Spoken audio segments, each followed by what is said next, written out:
Deserve ng matatanda ang ating paggalang. Pero ba't kaya ang lolang ito sa Dasmariñas, Cavite, sa halip na matamis na po at opo ang nakuha sa loob mismo ng kanyang takanan, nakatanggap pa di umano ng bukol, pasa at paso?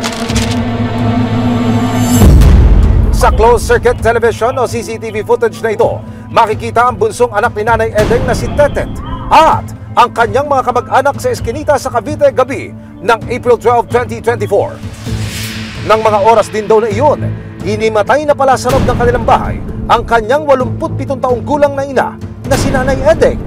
Ano nangyari sa ulo mo? Pero ang big reveal ni Nanay, nawalan daw siya ng malay matapos siyang paluin sa mukha. Na paano yan? Ang tanong ng kapatid ni Tetet na si Nora, sino ang may sala? Ate Nora, ano ba yung nakikita ko namin yan? Tinanong ko po ang nanay ko kung na paano ang nasa ulo niya. Ang sabi niya po sa akin, hindi niya alam kung nadulas siya o may pumalo. Oo. Sige, Nay, uulitin ko ang tanong ko.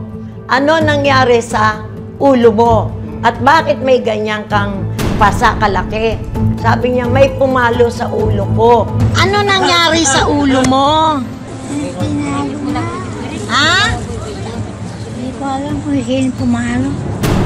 Dahil sa insidente, lumakas daw ang kutob ni Nora na napapabayaan na ng bunso nilang kapatid ang kanilang Nanay Edeng sa kanyang sariling takanan.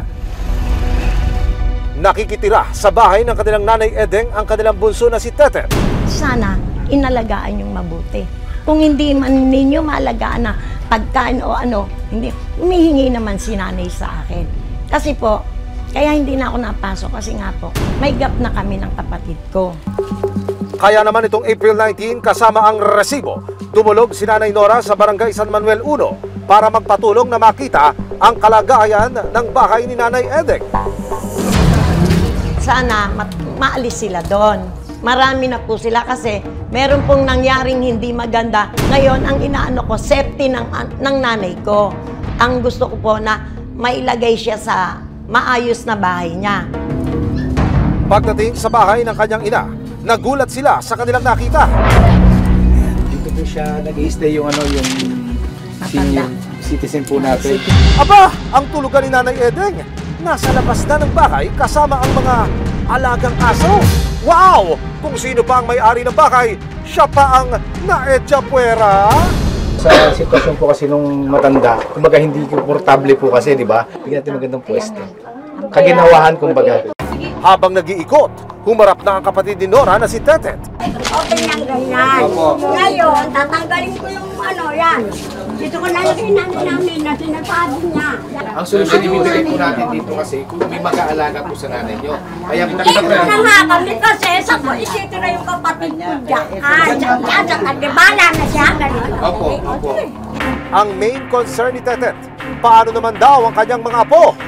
Sabihin, yung apo ko, tsaka yung anak ko, palalalakin. Dyan naman sila eh. Hindi, lilipat na lang po sila sa Saan nilipat ko? Pilipinas ko? Ngayon, eto ang kay nanay. Wag na, kasi buhay pa siya eh. Iba na ngayon ang sitwasyon ni nanay. Ang mga apo mo ay talagang cargo mo. Di ba? Sa totoo lang yan. Ngayon, may party ka, dun mo sila lahat ilagay sa party mo.